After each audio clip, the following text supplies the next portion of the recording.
Allah'ın adı. Hətən baladır, hətən bala. Can, buyur.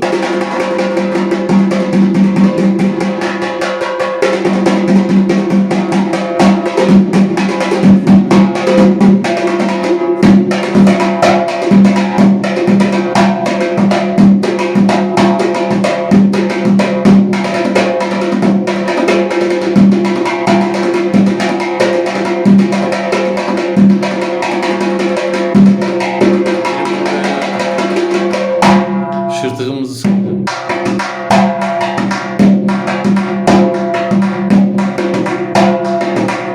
Taş şapalağımızı sağ.